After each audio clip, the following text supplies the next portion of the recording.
Face করছি, আমি এখন হাড়ে হাড়ে বুঝতে পারছি আসলে কেন বাংলাদেশে কোনো অপরাধের বিচার হয় না। রাত 2টো বাজে। আমি আসলে এত গভীর রাতে নিতান্তই বাধ্য হয়ে আসলে আমার এই ভিডিওটা করা। মানে একটা জিনিস হচ্ছে, আমি যখন রোগীটাকে হাতে পাই, বাচ্চাটাকে আমি যখন হাতে পাই, আমার রুমে আমি, বাচ্চার মা, বাচ্চা এবং আমার 2জন অ্যাটেন্ডেন্ট সবাই উপস্থিত ছিল।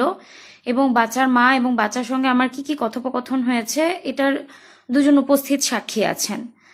এই কথাবার্তাগুলোর আলোকেই বাচ্চার মা এবং বাচ্চার কাছ থেকে আমি যা শুনেছি, আমি ফিজিশিয়ান, আমি যা দেখেছি, এটার উপর ভিত্তি করেই আমি বেসিক্যালি আমার কাছে, আমি নিজে একটা মেয়ে সন্তানের মা, আমার কাছে মনে হয়েছে যে আজকে আরেকজনের মেয়ের সাপোর্টে যদি আমি থাকি, তাহলে আমার নিজের মেয়ের, আল্লাহ না করুক, কোনো ঝামেলা হলে ভবিষ্যতে আমি ওটার একটা ব্যাকআপ পাবো, আল্লাহর কাছ থেকে হয়তো আমি একটা উত্তম প্রতিদান পাবো।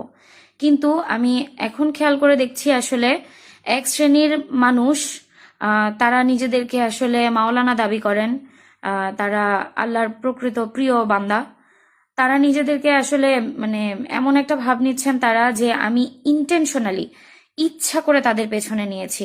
আমি জন্মসূত্রে একজন মুসলিমের সন্তান, মুসলিম উপায়েই আমার সারা জীবন চলেছে। আমি এখনো 5 ওয়াক্ত নামাজ পড়ি, আমি পবিত্র কোরআন পড়ার চেষ্টা করি, অর্থসহ তাফসীর পড়ার চেষ্টা করি, আমি হাদিস পড়ার চেষ্টা করি। একটা ব্যাপার হচ্ছে যে আমরা কেউই আসলে দোষ গুণের ঊর্ধ্বে নই। আমি আমার সামর্থ্যের মধ্য থেকে শুধু চেষ্টা করেছিলাম যে এই অসহায় ইয়াতিম মেয়েটার সাথে যে অনাচারটা হয়েছে, এই অনাচারটার যেন উপযুক্ত বিচার হয়। এখন এই অনাচারকারী যদি হুজুর হয়ে থাকেন, তাহলে হুজুরের বিচার হবে, যদি অন্য কেউ হয়ে থাকে তাহলে তার বিচার হবে। আমি যা ভার্বালি শুনেছি, আমি সেটার ওপরেই ভিডিওটা করেছি।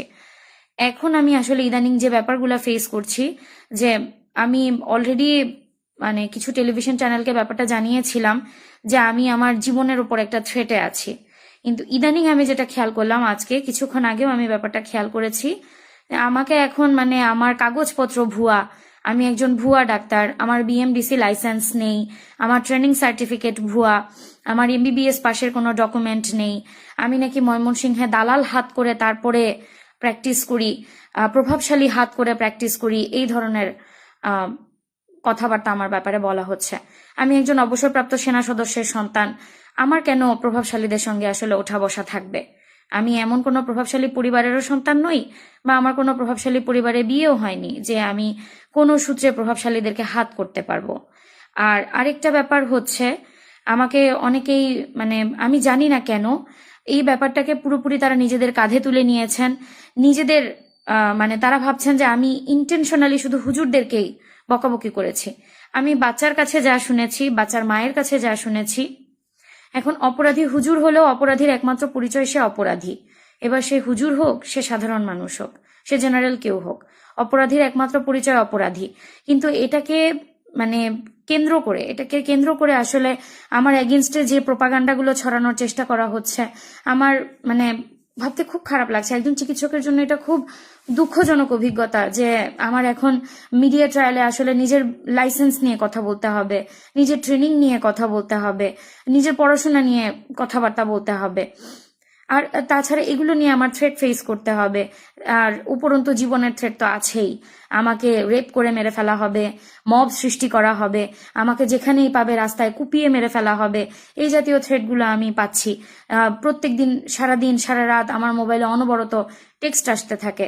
যারা আমার সঙ্গে কথা বলতে এসেছিলেন তারা নিজেরাও খেয়াল করেছেন, টেক্সটের নোটিফিকেশনে আমি আসলে অতিষ্ঠ হয়ে গেলাম। মানে আমি শুধু চেয়েছিলাম যে আমি হকের পক্ষে যদি থাকি, অন্তত আল্লাহর কাছে আমি জবাবদিহিতা করতে পারবো। আল্লাহর কিয়ামতের দিন আল্লাহর কাঠগড়ায় দাঁড়িয়ে আমি অন্তত বলতে পারবো যে আল্লাহ, আপনার এই বান্দা ন্যায় বিচার পাওয়ার কোনো সুযোগ তার ছিল না, আমার কাছে যেটুকু সুযোগ ছিল আমি সেটাকে কাজে লাগানোর চেষ্টা করেছি আপনার এই বান্দার জন্য। আমি জাস্ট ওইটুকু থেকে আমি কাজটা করতে এসেছিলাম। কিন্তু আমি আসলে এখন যা ফেস করছি, আমি এখন হাড়ে হাড়ে বুঝতে পারছি আসলে কেন বাংলাদেশে কোনো অপরাধের বিচার হয় না, কেন বাংলাদেশে কোনো অপরাধের বিচার হয় না, অপরাধের এগেনস্টে কেউ কেন আওয়াজ তোলে না। আমি এখন আসলে মানে হাতে নাতে বুঝতে পারছি। আগে এগুলো টেলিভিশনে দেখতাম, পেপার পত্র পত্রিকায় পড়তাম, এখন আমি আসলে মোটামুটি মানে আমি একদম চোখে আমার আয়না চলে আসছে, আমার সামনে আয়না দিয়ে দেখিয়ে দেওয়া হয়েছে যে আসলে বাংলাদেশে সত্যের পক্ষে থাকলে বা আমি যা জানি সেটা মানে নিজের মত স্বাধীনতা বাক স্বাধীনতা প্রকাশ করতে চাইলেও আসলে কি পরিমাণ হ্যারাসমেন্টের শিকার হতে হয়। মানে এখন আমি এমনও একটা থ্রেট পেয়েছি যে আমার কাগজপত্র ভুয়া, আমার বিএমডিসি লাইসেন্স নাকি ভুয়া, আমার ট্রেনিং নাকি ভুয়া, এগুলো সবকিছু নিয়ে তারা নাকি বিএমডিসি তে যাবেন, তারা বিভিন্ন ডক্টরদের কমিউনিটিতে পোস্ট করবেন, তারা আমাকে মানে পাবলিকলি ডিফেম করার যতটুকু আছে, মানে এখন তারা কাইন্ড অফ আমাকে আত্মহত্যার দিকে ধাবিত করতে চাচ্ছেন। আমি একজন মুসলিমের সন্তান, আমি শেষ পর্যন্ত মানসিকভাবে শক্ত থাকতে চাই, কিন্তু আমাকে এভাবে হ্যারাস করতে থাকলে আসলে আমি কতদূর শক্ত থাকতে পারবো আমি জানি না। আর আমি এই ব্যাপারটাতে আসলে এখন প্রশাসন এবং আমাদের মাননীয় প্রধানমন্ত্রীর হস্তক্ষেপ চাচ্ছি, যে আপনারা অন্তত আমাকে একটু সাহস দিন, একটু ভরসা দিন, আমাকে একটু সাপোর্ট দিন। আমি শুধুমাত্র অন্যায়ের বিপক্ষে কথা বলতে চেয়েছি, আর কোনো কিছু না। আমি যেটুকু শুনেছি, যেটুকু জেনেছি, একজন ডাক্তার হিসেবে আমি বাচ্চাটাকে টেস্ট করে যা পেয়েছি, আমি ওগুলো নিয়েই শুধুমাত্র কথা বলতে চেয়েছি।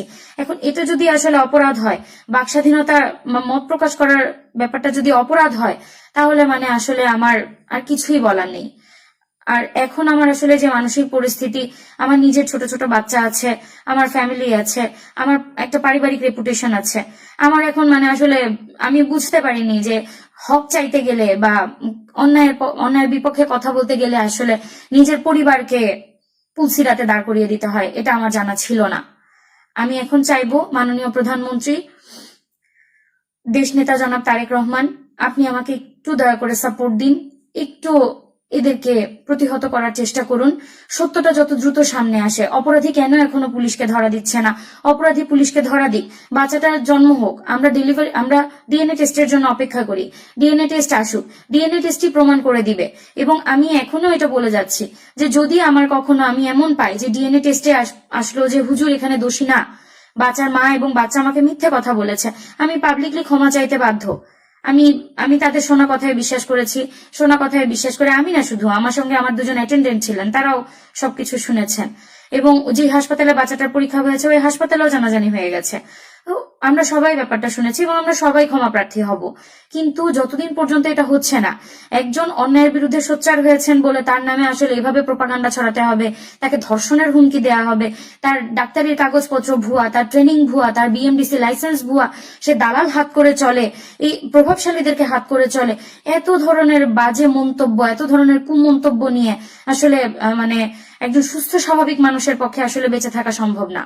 একজন সুস্থ স্বাভাবিক মানুষের এখানে সার্ভাইভ করার আসলে কোনো চান্সই নেই, কোনো সম্ভাবনাই নেই। মানে আমি এখন তা, এতদিন আমি ওই বাচ্চাটাকে নিয়ে কনসার্ন ছিলাম, এখন তা আমি মানে ওর ফ্যামিলির উপর দিয়ে কি যাচ্ছে ওটা আমি এখন মানে পরিষ্কার আমি ট্রেস পাচ্ছি। ধন্যবাদ আপনাদের সবাইকে।